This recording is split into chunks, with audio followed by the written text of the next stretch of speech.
And welcome back to Life on Rehearse. I'm Matt Delvecchio, specializing in home care and the senior living industry. Thank you for tuning in on a Sunday. All right, now let's take out our crystal ball. What will our future look like?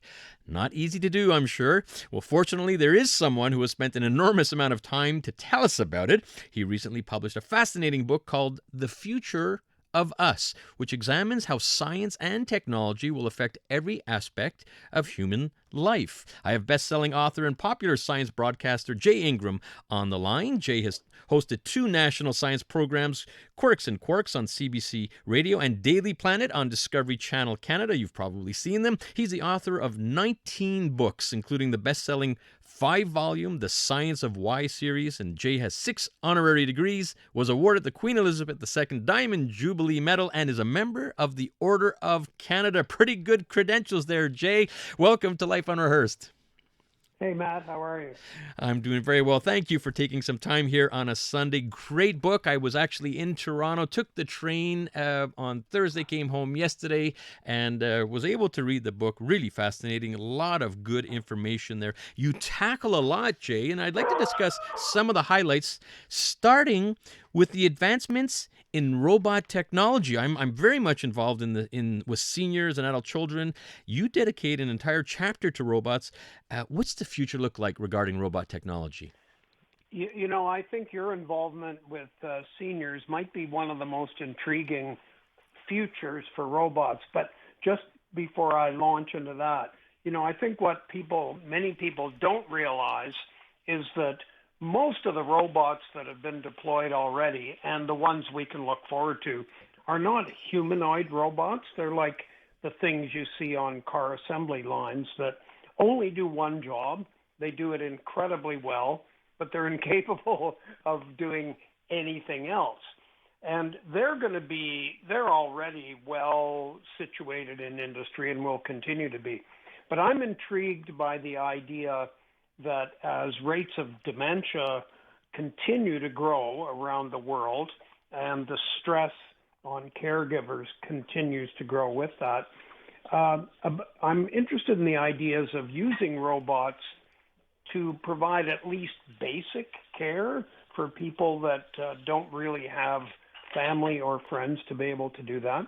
And, I've thought about this a lot. Like, what if I were in a long-term care home, a distance from my kids? Would I object to having a robot?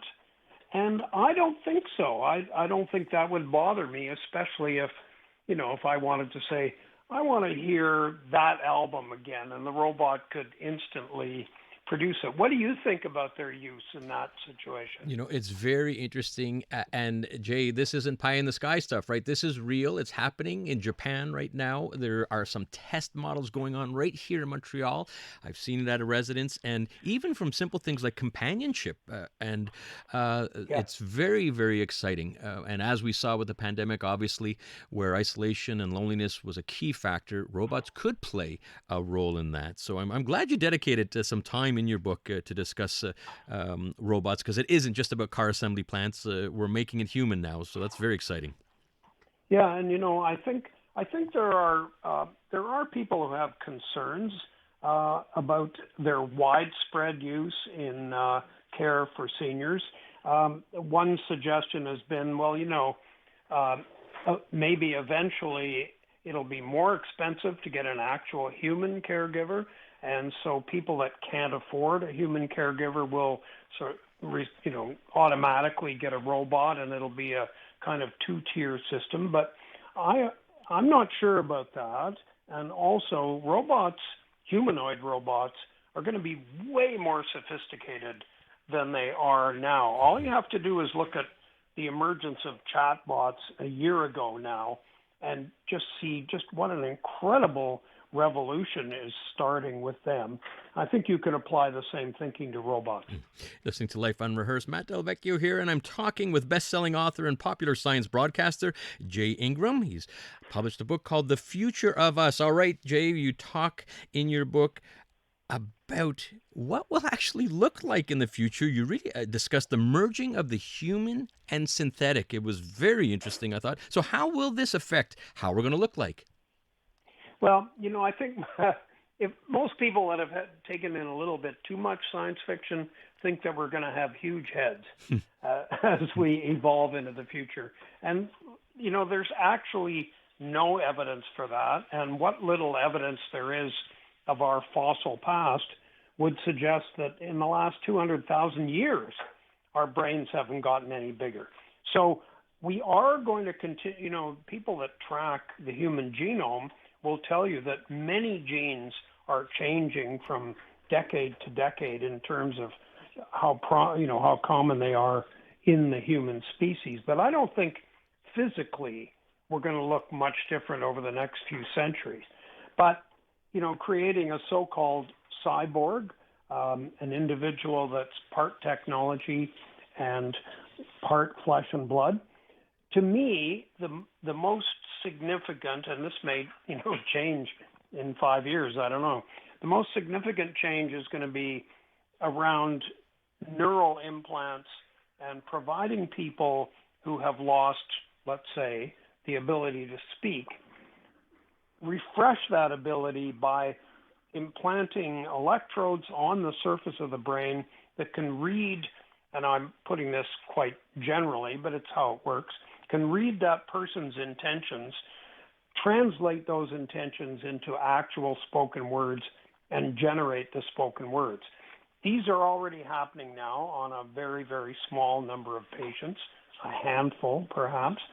But if you just think of the ability to read brain activity and understand the intention behind it, then I think you can really imagine that this can have some incredibly far-reaching effects, not just in acute cases like someone having a stroke, but also in dementia, also in psychological issues, psychiatric issues like obsessive-compulsive disorder.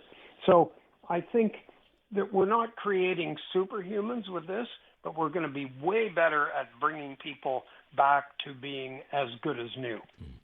All right, Jay, we've got about a minute left. You mentioned AI. In fact, next week I'm going to be having a neuroscientist on the show talking about artificial intelligence, the good, the bad, and the ugly. You address it as well. So are we doomed with AI, or can it be helpful? Well, I'll just say this. There's an incredible split in opinion. Prominent AI people, especially those who have been with it from the ground up, some of them are extremely concerned that we're taking huge risks allowing AI essentially to develop on its own.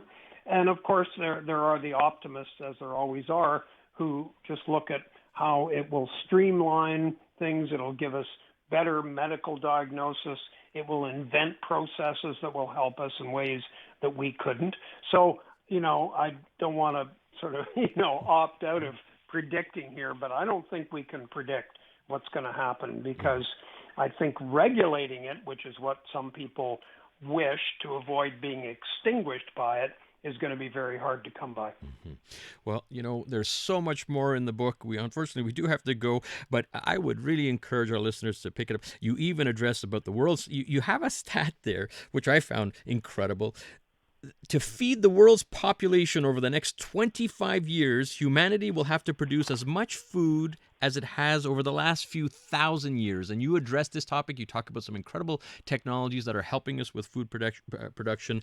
So I would really encourage our listeners to get the book. It's called The Future of Us. And Jay, I really do appreciate you taking a little time here on a Sunday to talk about what our future holds. It was lots of fun. Thanks, Matt. Thank you. That's Jay Ingram, best-selling author and popular science broadcaster, talking about his most recent book called The Future of Us. Coming up, wait until you hear about this incredible initiative called Elves for Seniors, which is collecting gifts for more than 3,000 seniors living in over 30 seniors residences throughout Montreal. That's coming up